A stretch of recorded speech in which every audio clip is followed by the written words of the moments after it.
Great. Well, good morning, Louis. I wanted to welcome you and introduce you a little bit. Maybe you could tell the audience at Literary Traveler about your work and your YouTube channel, Then and Now. Sure. Hi, Francis. Thank you for having me. My name's Lewis Waller.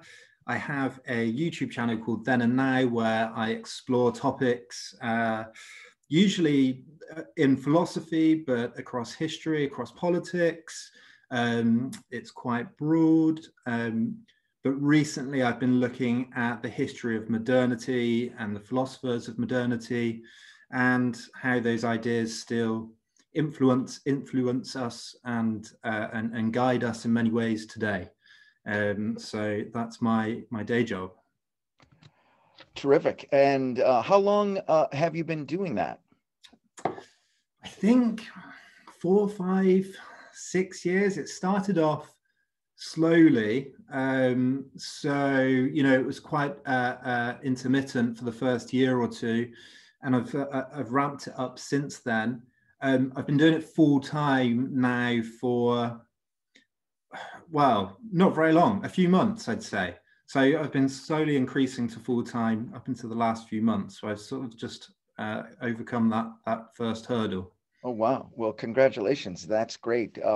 I've had a chance to see some of your work and I think it's fabulous. And I was curious a little bit about your process in terms of how do you think of a topic for a video, and then what necessarily do you think about as you put it together when you pick a topic and so forth? Yeah, it's an interesting one because, you know, luckily being independent, I have the freedom to go wherever, wherever I feel the week I'm making a video, whilst at the same time trying to keep some sort of consistency to the channel. So I'm kind of guided at the moment by my own desire to explore as many of the great thinkers and great philosophical themes of history. So it's kind of a mental checklist that I'm constantly referring back to. But I'm also guided by current events. Often, I'll pick a topic depending on what's going on in the news that week. And so, you know, I always try and keep that theme of then and now in mind. I'm trying to attach history to the present and trying to make it as relevant as possible. So you go a little bit by your own intellectual curiosity, but then what's happening in the world. And yeah. I'm sure you find that the more you look back, right? What do they say about history repeating itself? The more you look back, the more you find relevant things that are happening every day. Yeah, absolutely. We're not short of topics to look into at the moment, that's for sure. Right. And so, which brings us to how we connected through your article about Romanticism.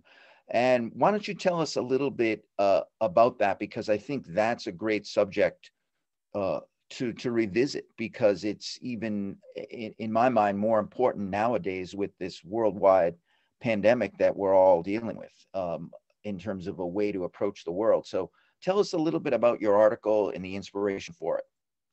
Yeah, so I've been fascinated by the Romantics for quite a while now. I think they're, a very important part of the Western canon.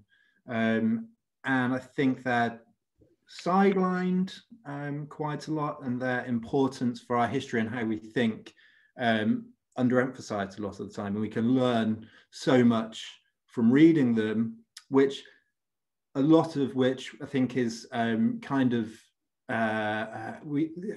know in the back of our heads anyway. Some of these things that the Romantics talk about can seem a little bit cliched, but that's because they are a cliche because we are so ingrained in this romantic way of seeing the world.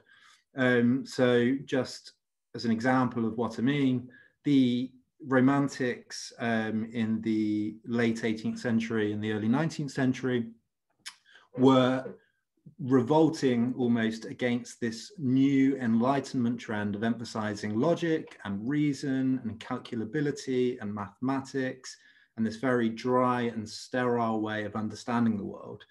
And they said that, you know, while all these things were, of course, great things and innovative ways of understanding and experiencing the world, they leave out a lot as well. They leave out the emotions, they leave out the imagination, they leave out spiritual beliefs, they leave out nature. And so the Romantics wanted to bring all these things back into the picture. And it was a time of urbanization and industrialization and technologization. So, you know, the relevance from that point of view today it is more urgent almost than ever to remember why they were criticizing this kind of this train of modernity that was the logic of which was just ever expanding around them, and buildings were going up and factories were going up. So they kind of wanted to reset and look inward and to reevaluate our place in the modern world. Yeah, and so I want to tell everyone that you have a fantastic video that goes along, I think, well with the article, and you take a camping trip in the Lake District, and you at the same time are visiting these beautiful sites in nature, but quoting the poets and philosophers, and you bring up this great point, and I think you're hitting on it a little bit now, about how passion and I think values and intuition, I think, is how it kind of contrasts, or it's what's at the heart of everything, and science is in a way is secondary, right? And so, and I think that's a big part of where we're at now today.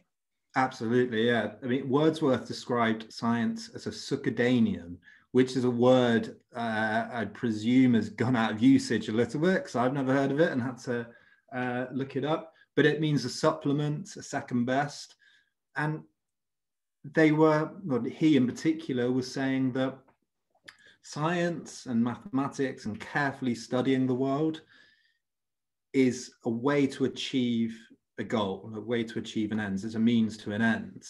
But the ends in themselves are always a product of our human values and the things we desire and the things we need and the things we want. And sometimes we forget that. And so sometimes we're taken away by this kind of instrumental thinking about the world, you know, always wanting the next best thing, always trying to improve the speed of computers or whatever.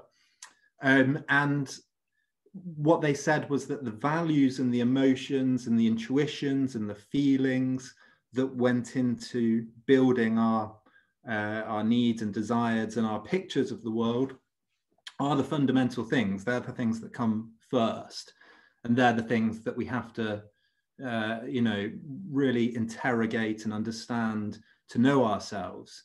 And so experiencing new things, walking in nature, time for introspection, all of these sorts of things were really important to the Romantics. And I kind of think of it as a paths not taken mentality, where, you know, Dickens, I think a couple of decades later, wrote in Hard Times, and the very first line was facts, facts, facts. And it was this Victorian mentality that science and facts are the most important thing. And we have this today with our emphasis on science and technology and education. And the humanities are kind of sidelined as this, you know, as this secondary thing, as this thing we do for pleasure. When actually the ancients knew that philosophy and the humanities were the thing that everything else was built upon. Understanding those values and intuitions and feelings, thinking about virtue and honor and, you know, our place in the world. You have to understand those things before you go on to use the tool of logic and technology to try and, you know, advance those things or to bring out the best of those things in us. It's very interesting, and it makes me think about how the current state of things, or at least you think about social media, Instagram and YouTube and the web, and you have these great tools right, to tell a story, but unless you're, I think, telling it at a deeper level, right, I think it doesn't stick, or it doesn't Mm, last as much. And I see that, and I mentioned this, and I had followed someone on Instagram that has a huge following, and they're always going all over the world, like even during the pandemic, and they went one place and it was beautiful, but then I saw someone else go there and I said, oh, okay.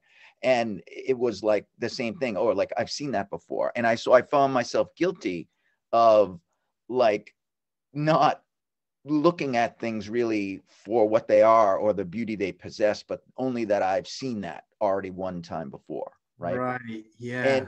and so I think we fall a little bit to, at least in terms of storytelling, whether it's travel and so forth, is to what's on the surface, and we don't go Right. deeper.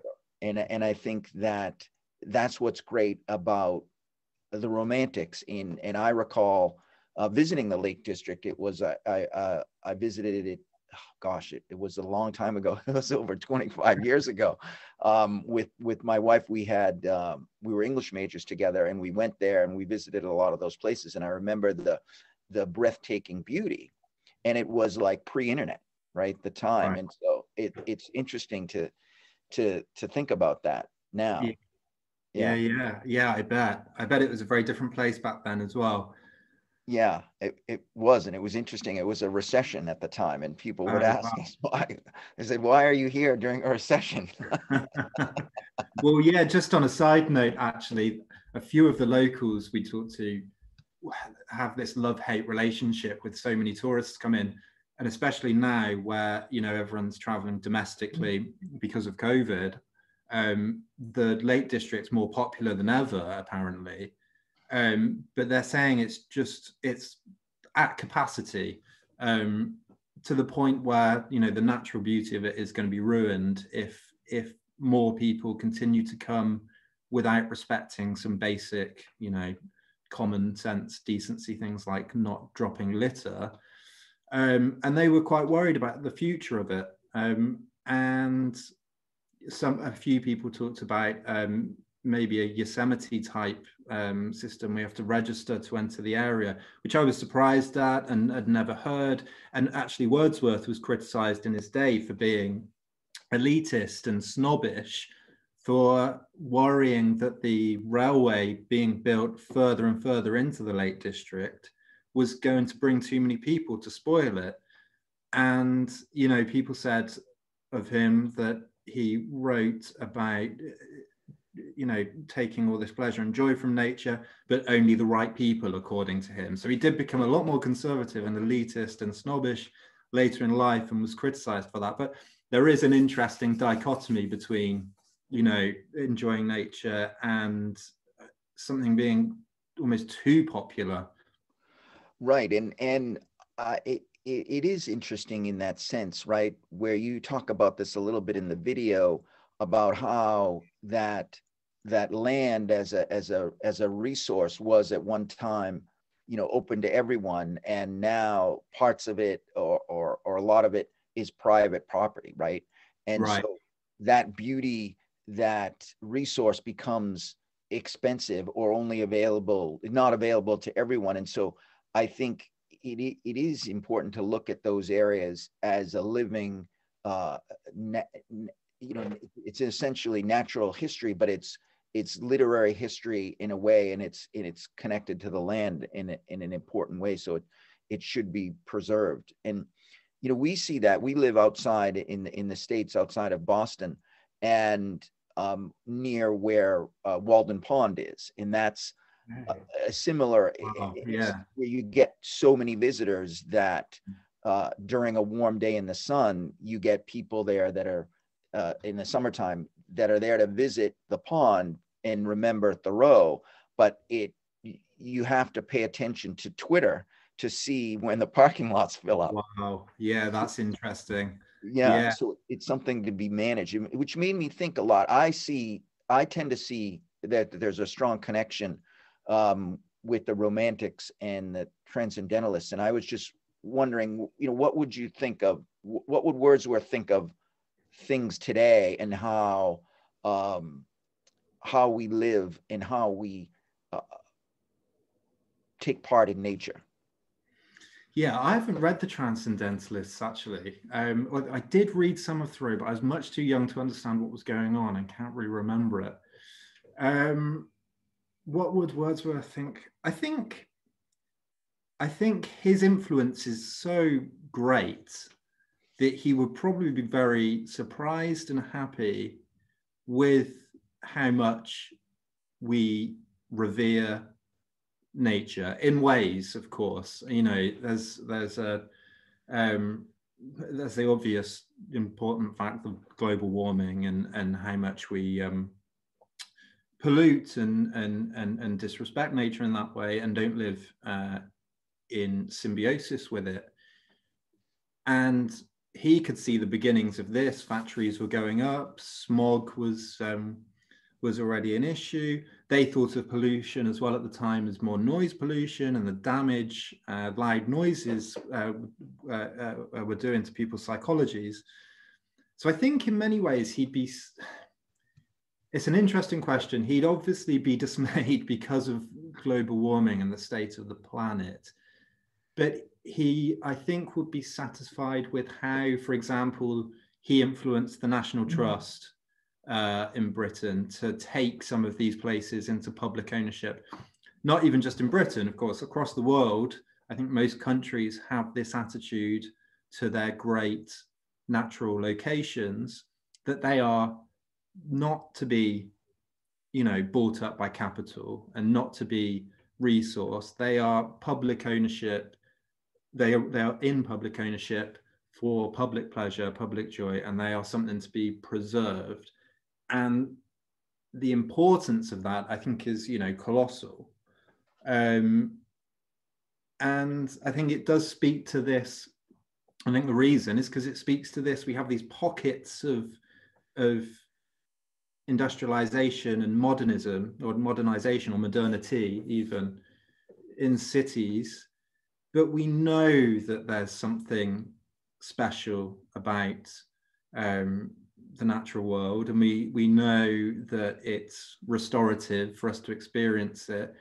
But we know those things because of the influence of the Romantics. Those things aren't, we think of those things as like just a universal natural way of thinking. Of course, nature's nice. Of course, nature's peaceful. Of course, birds and trees are lovely. What we don't realize is, no, we only think that way because there's a very specific history that came from the Romantics to make us appreciate nature in that way. You can see that just a few decades before Wordsworth was writing, the early travel books of Britain, which only came about, incidentally, in that period, in the 17th century, the very first ones described the Lake District as horrid, craggy, useless, terrifying. And these people, they described the Alps and the Pyrenees in the same way. And because they were looking at these places in terms of use value, what were they useful for? And if they're not useful for crops and grazing, then they must be useless. But that culture directly affected the way they, you know, perceived the world. And so it takes a certain cultural and historical attitude to perceive nature in a certain way. So I think, you know, to go back to your question, I think Wordsworth would at least be grateful that his advice and insights on that had been listened to in many ways. Right. And in the video, you recite his poem, I think The World is Too Much With Us.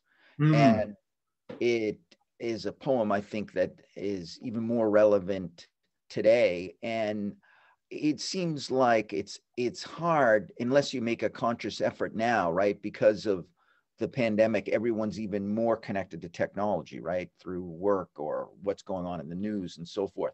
I wondered if you had a little bit of advice for people on how they might experience nature now, or how they might tune out from technology.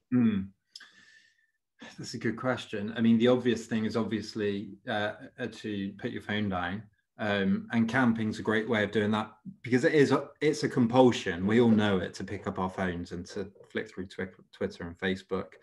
But if you're camping and you can't charge and you don't have any signal, then there's a barrier there that's going to help you out for a week. And I also think Wordsworth, I forget the line now, but he said something about minds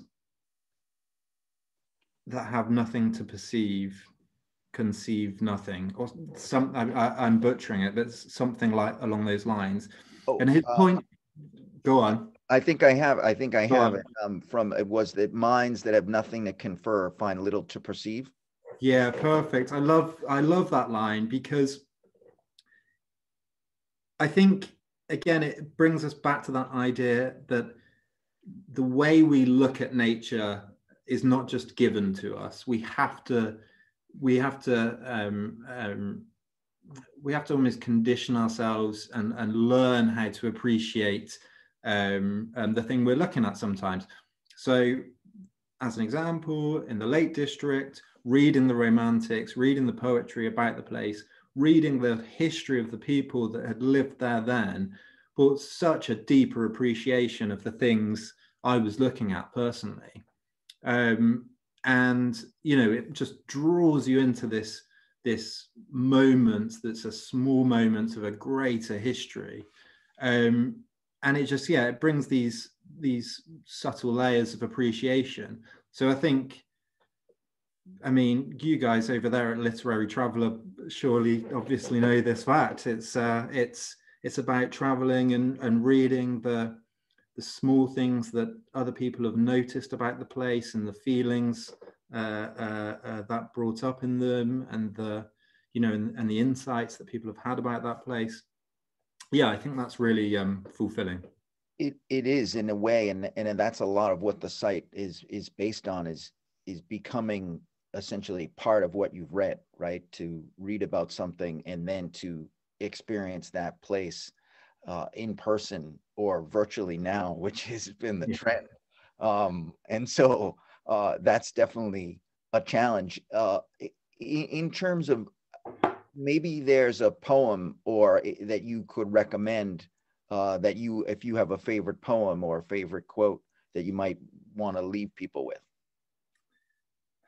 I'd say one of my favorites of Wordsworth is lines written in early spring, and I think I quote that in the article, and I do in the video. And I'm not going to remember it all, but I think it just really encapsulates everything that Wordsworth was saying. He says, I heard 1,000 blended notes while in a grove. I sat reclined in that sweet mood when pleasant thoughts bring sad thoughts to the mind. And then it ends with, have I not reason to lament what man has made of man? But I really like that, because in the first, few lines there, he's talking about those 1,000 blended notes. He's not talking literally or just literally about the sounds he's hearing. He's always talking metaphorically about something deeper philosophically that's going on under the surface. And to me, the 1,000 blended notes are the notes of passions and feelings and sights and sounds, and all of these things kind of hitting your senses and your imagination, and everything coming together into this very unique moment. But then he's also always talking about contradiction. So he's talking about in that sweet mood when pleasant thoughts bring sad thoughts to the mind. There's always contradiction running through him, because he's saying you can't reduce everything to this perfect mathematical, logical way of seeing the world. We all have contradictions within us. We all have differing personalities and unanswered questions and problems and things that don't quite fit together. And that's one of the reasons he thought being in nature was important, because nature is not logical and calculable in the same way that modernity is either. It's about learning the rhythms of the seasons and, you know, even as you're walking or hiking up a mountain, your heartbeat's changing, you're looking where you're going. I think when you're walking and talking with a friend, the pace of conversation changes a lot, and I don't know, it has a kind of stimulating effect, I think. So I think that, you know, the beginning of that poem I love for that reason. It's really bringing all those Wordsworthian ideas into a few lines. Yeah, well, that's great. I mean, this has been great, Lewis. Thank you so much. I think you really put that well and painted a nice picture. And so on that idea, on that thought of going deeper, tell us again the YouTube channel that people can visit, and we'll put up a link to it, but tell us the channel and we'll go Yeah, from there. thank you. The channel's called Then and Now. If you just go to YouTube and type in Then and Now, it'll come up. It's about history, philosophy, and politics. So yeah, come along and subscribe. And thank you, Francis. Thank you so much for having me today. It's been really nice to talk to you. Yeah, it's been great to speak with you as well. And thank you for the article. It was fabulous. So we're going to put that up today. So thanks Oh, again. great. Thank you. All Cheers. right. Take care, Lewis. Thank you. Bye-bye. Bye-bye.